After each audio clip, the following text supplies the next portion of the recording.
Gandang araw, mga mari at pare. Isang araw ay binigyan ako ng invitation ng aking pamangkin dahil magdidibo daw siya. Medyo nabigla pa nga yung mare nyo dahil napasama sa 18 bills. Kaya tuloy naghanap pa ako ng Bombay na mauutangan. Charis. Eto na nga't dumating na yung araw ng birthday niya. Ngayon pa lang ako bibili ng damit ko. Dahil purple yung team niya kahit sa ukay-ukay na lang ako bibili dahil isang beses ko lang naman gagamitin. Dahil hindi ako nang susuot ng ganitong kulay kaya't wala akong damit na ganitong kulay. O diba, ukay is life. Sino mga nag-uukay-ukay dyan? Pagkatapos ko nga labhan yung damit ko dahil nangangamoy ukay, nagsimula na kami mag-decorate ng pinsan ko. Busy ako mag-ayos dito pero may sumisingit sa video ko at sabi nila isali ko naman daw sila sa vlog ko. Yung mga ibang pang-decorate ay ginawa lang ng pamangkit ko at mga kaklase niya. Hindi ko na nga na-videohan yung iba pero ang gaganda ng mga ginawa nila. Nung dumating na yung pamangkin ko ay nagtulong-tulong na nga kaming gumayak dito. O na nga, ganito yung naisip kong gawin dito sa mga lobo na to. Kaso nga lang ay salit-salitan silang nahuhulog. At ang ginawa namin ay binaligtad na lang namin at itinali sa bakal para hindi na magkanda hulog-hulog. Mga oras na yan ay iniwan ko na muna silang nagde-decorate dahil inasikaso ko na muna si CJ. Maski yung itsura niya, kulang na lang sa kanya lata at manghingi ng barya dun sa tabi ng palengke. Chari. Pagdating ng hapon, pagkagising namin ni CJ, ito na nga yung kinalabasan ng pagde-decorate nila. Ang ganda ng pagkaka-decorate nga nila. Habang hinihintay namin mag-umpisa yung party ay nagsikain muna kami. Kaya nga minsan kahit tayo ay mahihiyain, kailangan natin kapalan ng mga mukha natin, lalong-lalo na kapag may handaan.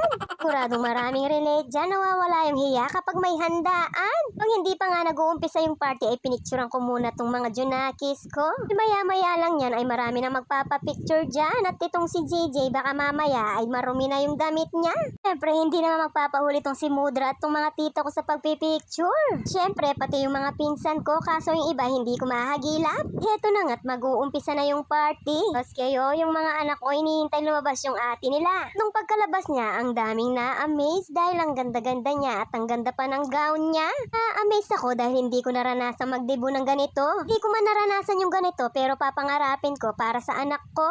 Tuwang-tuwa rin si Jada dahil gandang-ganda siya sa pinsan niya. Pagkatapos ay sinilmulan na nga naming manalangin at itong kapatid niya ang nag-lead ng prayer. Pagkatapos naman namin manalangin ay nagsiupuan na sila dahil mag-uumpisa na yung party. Medyo nabigla pa nga dyan yung mari nyo dahil yung set pala namin yung unang matatawag. Toske, hindi pa ako ready. Pangalawa ako sa natawag at hindi ko pa alam yung message ko. Charis. Hulaan nyo nga kung ano yung sinabi ko. Charis. Pagkatapos naman namin itong 18 roses na yung tinawag, akala nga namin hindi sasali tong si Daddy O dahil mahiyain siya. Ay nabigla kami ni Mudra nung nakita namin siya nakabihis na pala siya. Pinapasayo pa nga namin siya ng paro-paro G kaso ayaw niya talaga. Kahit pa nga nakainom yan hindi talaga sasayaw yan. Pero itong si Tito Flora hindi mo mahuhuli sa sayawan. Meron din ba kayong mga tito na kapag nakainom na ay nagsasayawan na sila? Sila kasi yung nagpapasaya pagdating sa inuman. Itong kapatid ko dahil hindi pa nakainom ayaw din sumayaw ng jumbo hotdog. Boske hindi nila ako gayahin ang kapal-kapal ng mukha ko. Charis. Pero meron din mga ilan-ilan na hindi magpapakabog sa sayawan at game na game sila.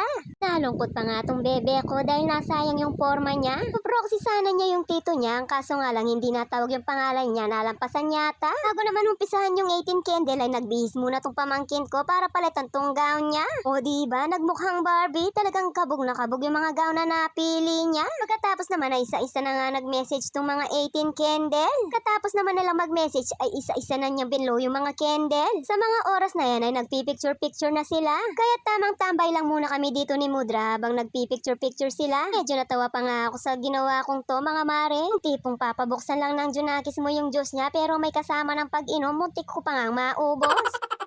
Tapos nga nilang mag-picture-picture ay kami naman yung nagpa-picture. Hindi ko na nga nasali si CJ sa pag-picture dahil ang dumi-dumi na ng damit niya. Diba? Tama yung sinabi ko. Dahil oras na nga kaya't niyayaya ko nang pumasok tong mga junakis ko. Ang kaso nga lang ay ayaw pa nga nilang pumasok. O siya mga mari at pare. Salamat sa panonood.